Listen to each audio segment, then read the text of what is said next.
This is not how strategic realignment announces itself.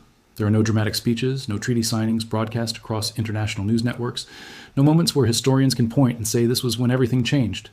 Instead, power shifts through procurement contracts, through engine specifications, through the quiet recalculation of dependencies that have structured military relationships for generations.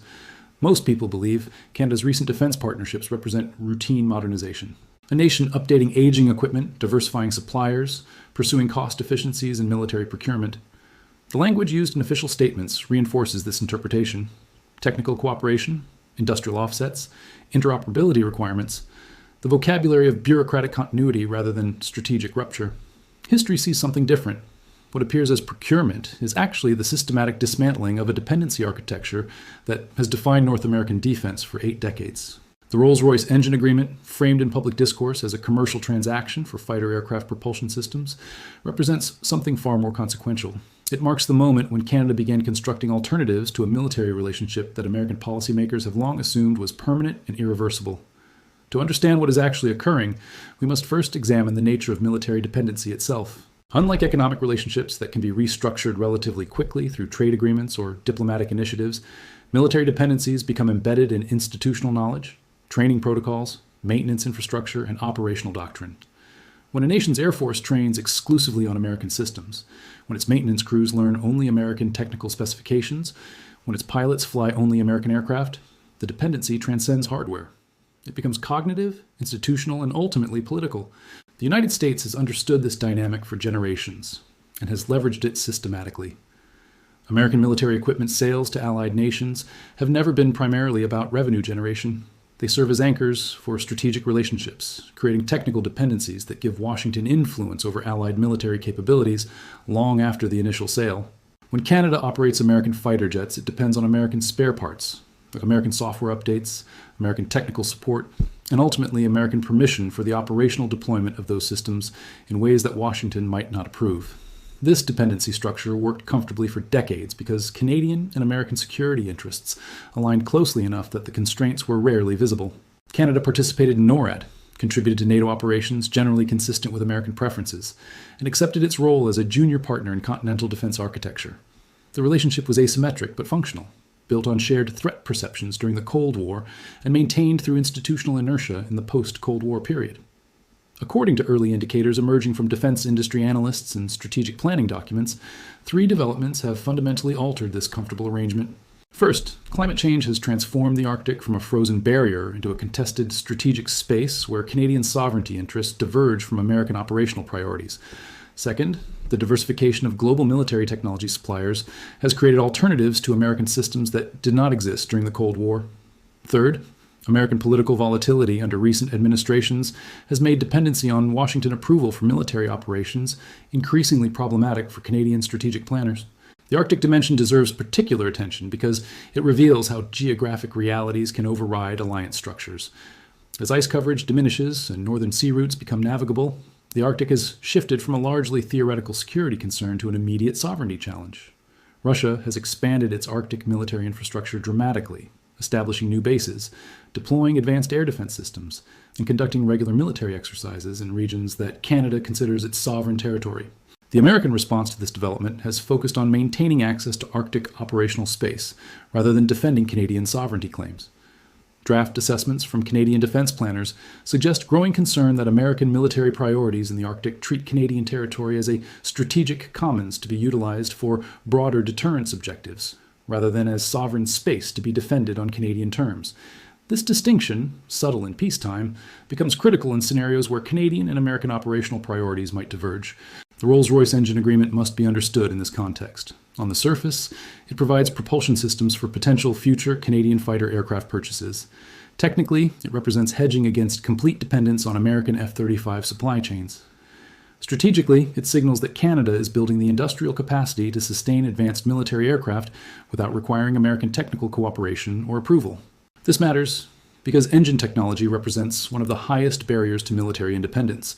Nations can assemble aircraft from components, can integrate weapon systems, can develop avionics and software. But engine technology, particularly for advanced supersonic combat aircraft, remains concentrated in a handful of countries with the industrial base and technical expertise to produce systems that meet military performance requirements.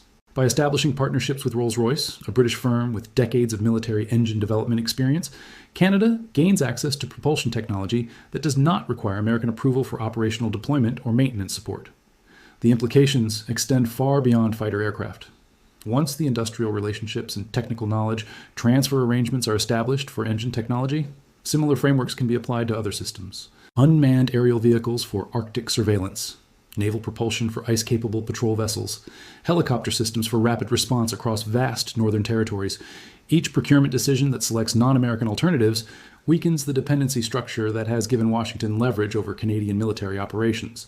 Unconfirmed reports from defense industry sources suggest Canada is simultaneously pursuing technology partnerships with European firms, particularly in Scandinavia, where nations with similar Arctic security concerns have developed systems specifically designed for extreme northern environments.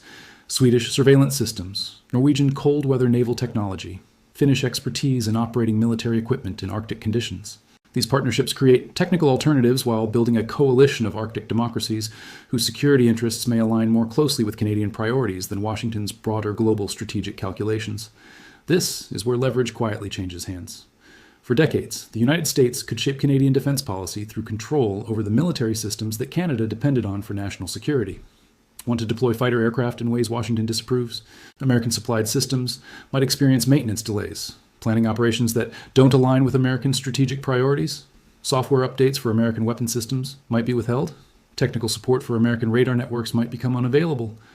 The dependency created mechanisms for subtle coercion that rarely needed to be invoked explicitly because Canadian planners understood the constraints and self-censored accordingly.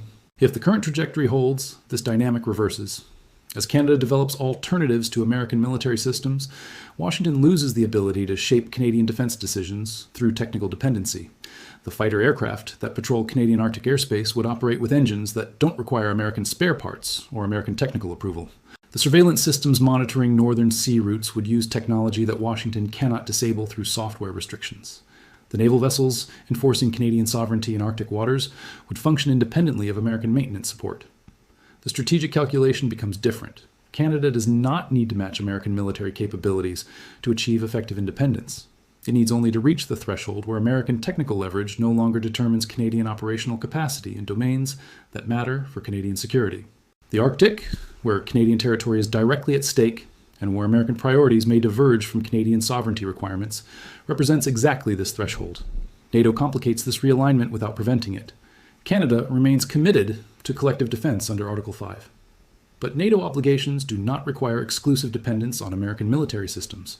European NATO members operate diverse equipment from multiple suppliers while maintaining interoperability for alliance operations. France has systematically maintained military independence within NATO structures, precisely to preserve national sovereignty over defense decisions.